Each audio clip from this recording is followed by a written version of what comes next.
This time on Bulletproof Tactical, we're gonna go ahead and do an owner's review of the Roughneck 45 ACP from Bond Arms. I've had this firearm for over a year now, and I think it's time to do my overall experience. So continue watching.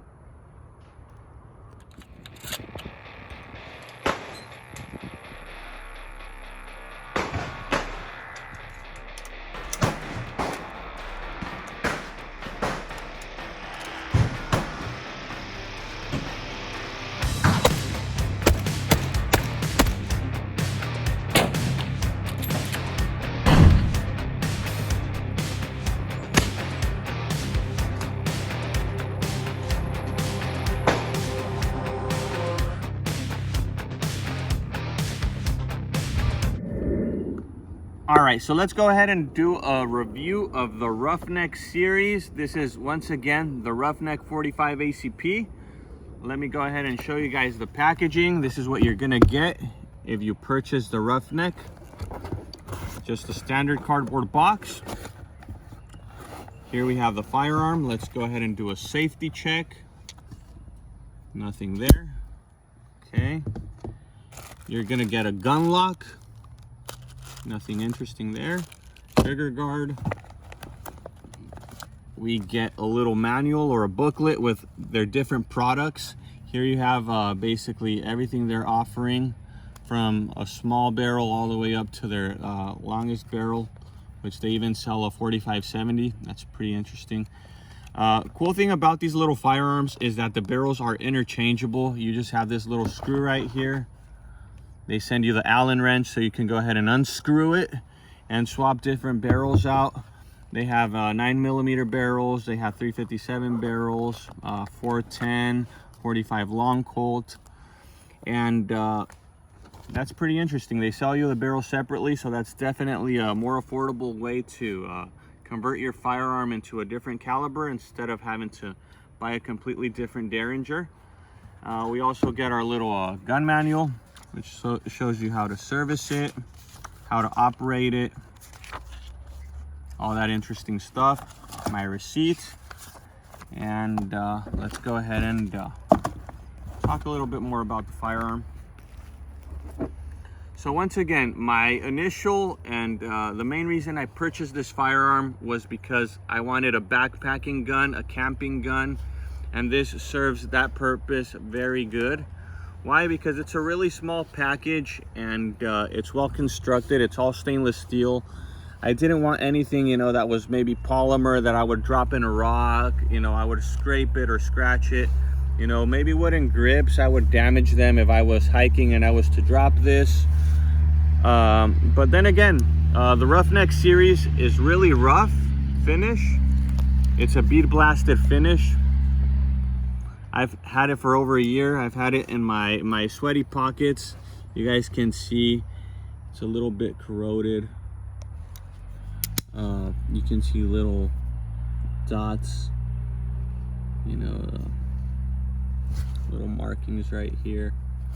You know, I don't baby this gun. It's solid. It's really heavy. That's what I like about it. It's a solid firearm.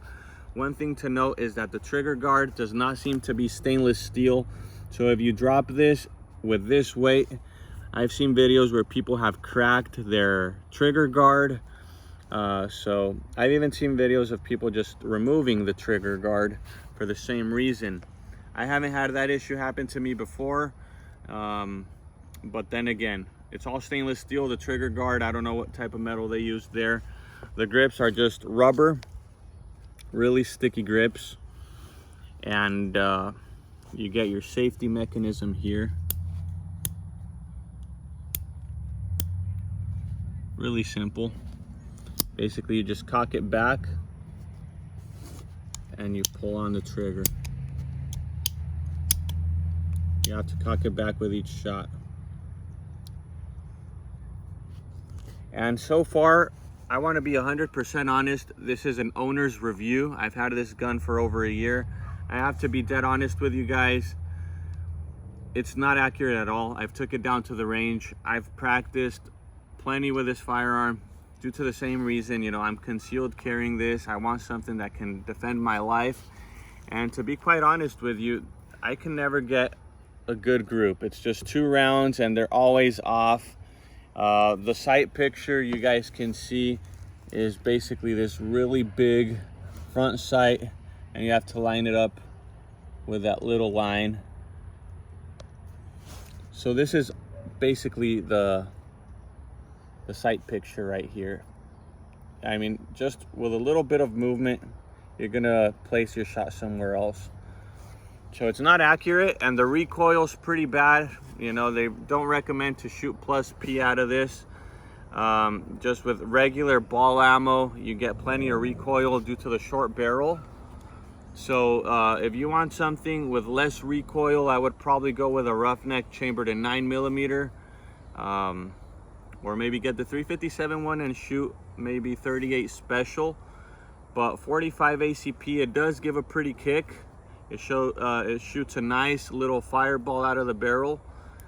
So I hope so far you guys are liking this video. Let's go ahead and take it down to the range. But before, let's go ahead and weigh it. That way you guys can get an idea, because once again, this is a really heavy firearm. And also let's do a trigger pull, because I want to be 100% honest. This is a really bad trigger. You guys can see that's all you get, and it's pretty heavy. So let's go ahead and do a trigger pull first. We'll weigh it, then we'll take it down to the range. Continue watching.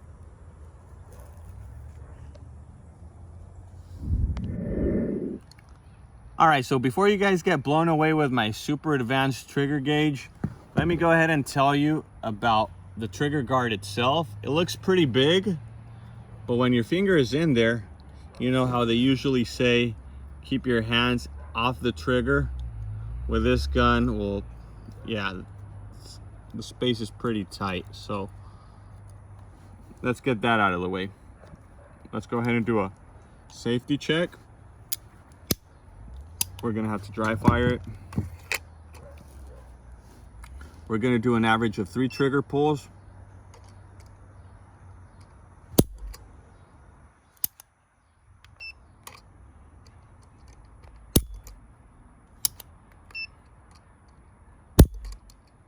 Okay, let's get the average. All right, so our average comes to 1 pound, 6.2 ounces. That was pretty good. I'll be honest with you guys, the trigger was worse when I first bought it. It's been breaking in.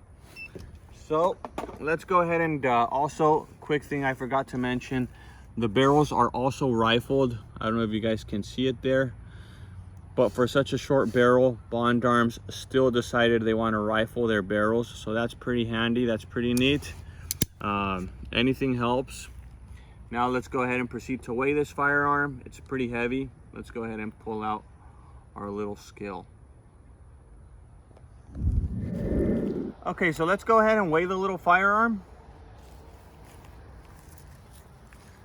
It's not loaded, so this would be the weight without any rounds. Comes up to 1 pound, 3 ounces. Let's go ahead and do that again. 1 pound, 3 ounces. All right, and now that we're at it, let's go ahead and put it next to a $2 bill. Just for reference, you guys can see how small the firearm really is. There's a $2 bill, and that's the firearm. This is my hand, this is the firearm. So it's bulky, but then again, it's really compact. 2.5-inch barrel, 45 ACP, you're probably not gonna get a lot of velocity. 45 is already a slow round. With 2.5-inch barrel, I don't think you're gonna get much velocity. They don't recommend to shoot any fast velocity ammo, no plus Ps, none of that. So for that reason, I'll probably end up selling this firearm. But let's go ahead and show you guys some range footage. I hope you guys enjoy it.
All right, so let's wrap up the video for the Roughneck 45. It's a fun little gun. I hope you guys enjoyed the range footage. It's a really good looking firearm. It has a really nice construction. I really don't think it's expensive. You're not gonna break the bank buying one of these, but then again, you can probably get a more practical handgun for the price. As far as accuracy goes, it's my biggest concern. For that reason, I'll probably have to let it go. Once again, I am gonna depend on this firearm if an animal tries to attack me, or maybe even a human. So accuracy is a big concern. 45 is a big round, but then taking into consideration the length of the barrel and how slow 45 usually are, you know, it probably doesn't make sense to carry this to maybe try to take down a bear. Doesn't make sense to me. So then again, I might have to sell it. I hope you guys find this video really helpful. Thanks for watching Bulletproof Tactical. Don't forget to subscribe to my channel, like it, and we'll see you on the next one.